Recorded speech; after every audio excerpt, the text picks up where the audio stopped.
Hello, students. I welcome you all to another session of the Hindu Editorial Vocab Show for June the 14th. तो चलिए इस session को शुरू करते हैं। उसके पहले कुछ इम्पॉर्टेंट अनाउंसमेंट्स मैं करना चाहूँगा आप सभी के लिए, तो ध्यान दीजिएगा।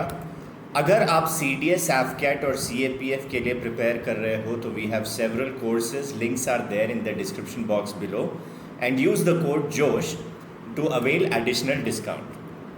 ओके, इसके अलावा टॉपिक वाइज ग्रामर रोज़ 6 बजे मैं अपने यूट्यूब चैनल में रेगुलरली लेके आता हूँ। Please ensure that you people watch these sessions if you want to improve your grammatical concepts and brush up your concepts. Okay, तो चलिए वर्ड पे चलते हैं। पहला वर्ड आज का है थ्रोज, THROES। ये एक नाउन है। Throws is actually a noun जिसका मतलब होता है अ हार्ड और painful struggle. A hard or painful struggle is basically called throes. Hindi में एक कठिन या दर्दनाक संघर्ष बोल सकते हो। कठिन या दर्दनाक संघर्ष को हम कहते हैं थ्रोज। सेंटेंस था, ध्यान दीजिए, जस्ट अ मिनट, ये ज़रा सेंटेंस छुप रहा है, let me decrease my video size. Okay, it says India's economy is firmly out of the throws of the pandemic blues. मतलब इंडिया का इकोनॉमी अभी क्लियरली उभर चुका है उस संघर्ष जो पैंडेमिक के दौरान हमारा इकोनॉमी भी ICU में चला गया था, तो उससे अभी उभर चुका है।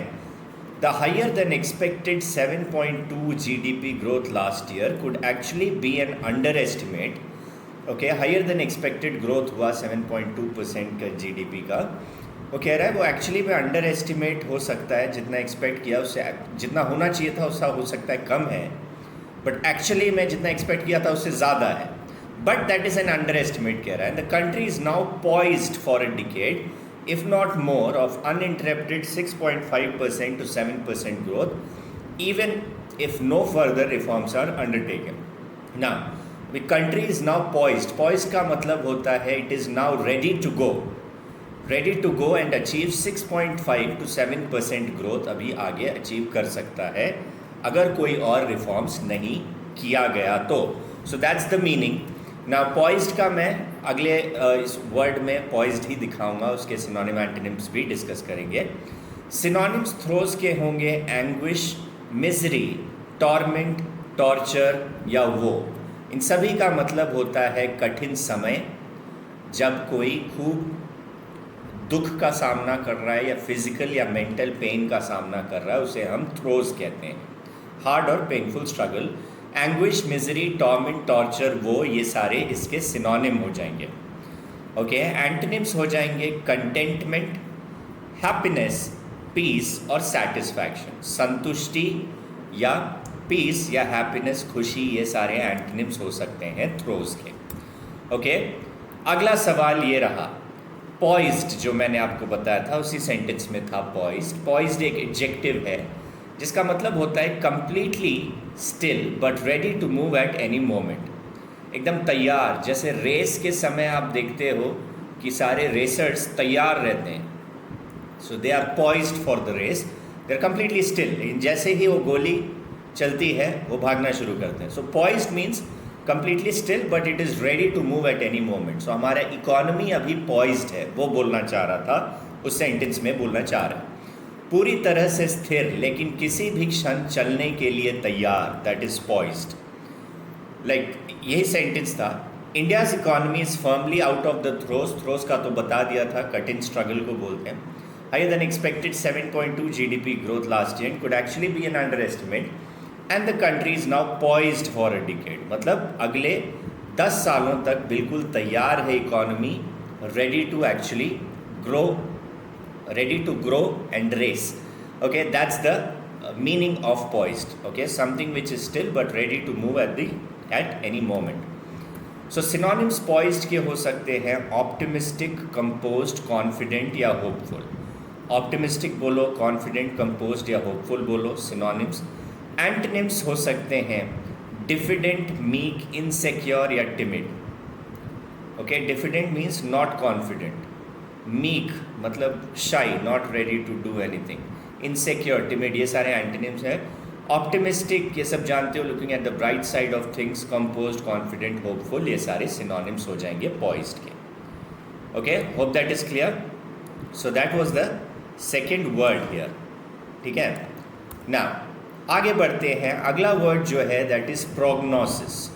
Prognosis is basically a noun, a judgment about how something is likely to develop in the future. Okay, ऐसा एक जजमेंट कि कोई चीज़ आगे जाके क्या होगा, क्या हो सकता है, that is prognosis.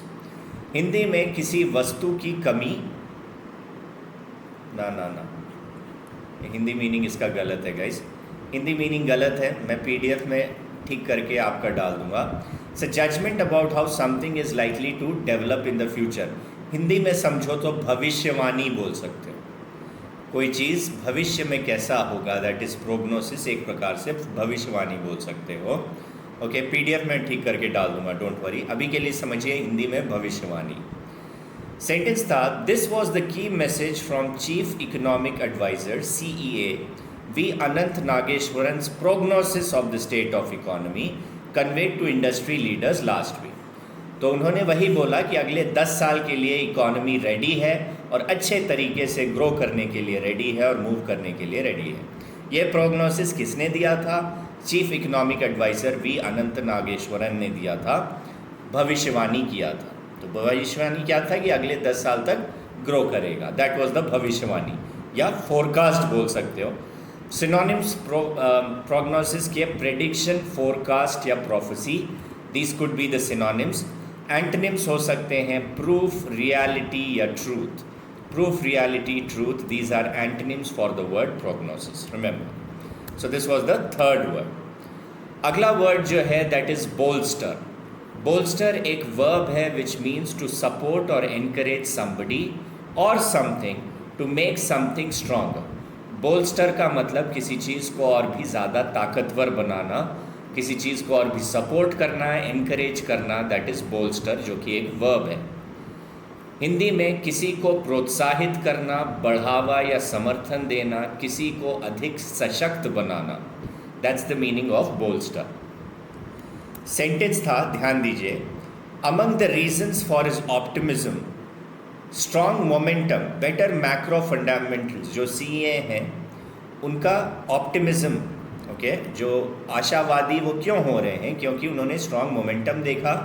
He saw better macro fundamentals with inflation and trade deficits easing in recent months. Inflation और ट्रेड डेफिसिट्स आने वाले महीनों में कम होंगे. And cleaner bank and corporate balance sheets bolstered by reforms such as goods and service tax and digitization that are spurring formalization. ये सभी चीज़ें तेज़ी लाएंगी इकोनॉमी में, यही उनका सोचना था. एक आशावादी तरीके से उन्होंने ये सारे फैक्टर्स को गिनाए. So synonyms for bolster will be underpin, buttress, support और बूस्ट. These are synonyms. और एंटोनिम्स, एक मिनट ज़रा, एंटोनिम नीचे छुप रहा है.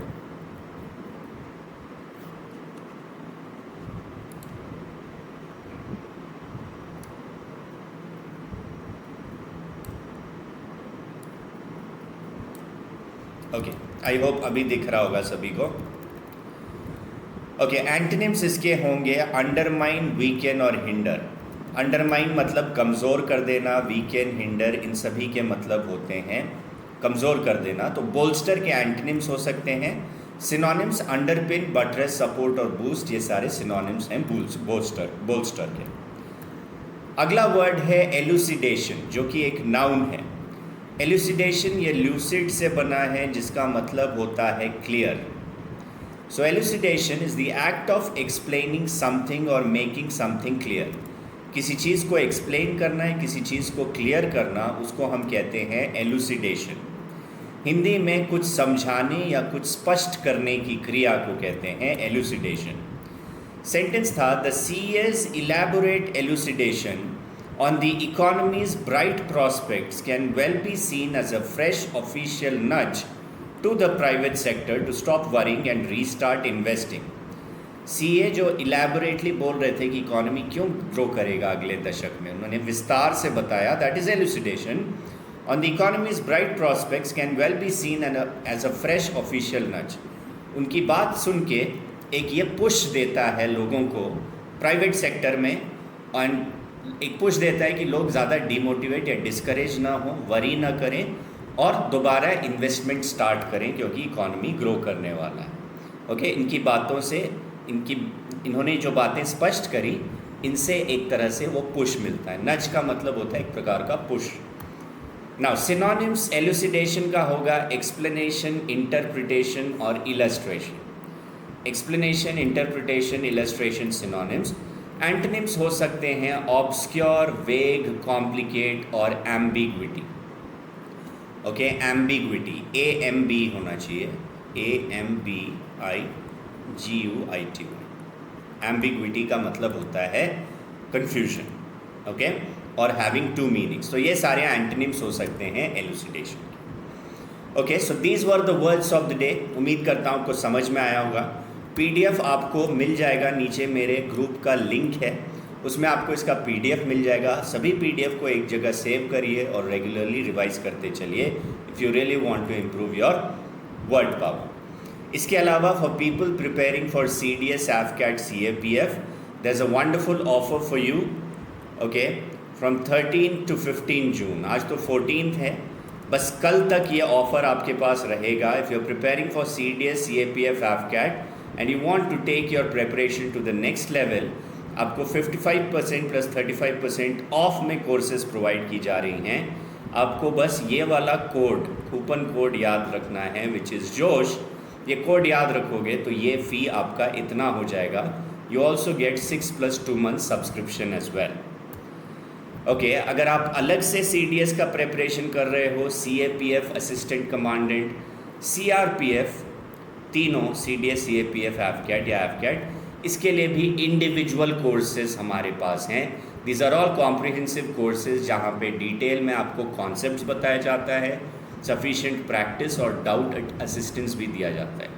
इस सभी कोर्सेज के लिए आपको 90% ऑफ दिया जा रहा है आज और कल आज का लास्ट डेट है। So grab this offer as soon as possible. Remember this coupon code which is Josh, ये कोड है, इसको याद रखो। क्लिक, सभी के लिंक्स नीचे डिस्क्रिप्शन बॉक्स में दिए हैं। अगर आप अपने प्रिपरेशन को नेक्स्ट लेवल पे लेके जाना चाहते हो तो click on the links in the description box below and then take the course, use this code Josh to avail additional discount. Okay, so that was it in this session. Regular रहिए in vocab sessions में, काफ़ी फ़ायदेमंद होंगे आपके लिए, काफ़ी आपका vocab improve करेगा। So that was it in this session. मिलूंगा अगले सेशन में, तब तक के लिए good bye, stay safe, take care everyone. Do like, share and subscribe and also comment करके बताइए कि ये सेशंस कैसे लग रहे हैं। So good bye, stay safe, take care everyone, bye bye, see you in the next session.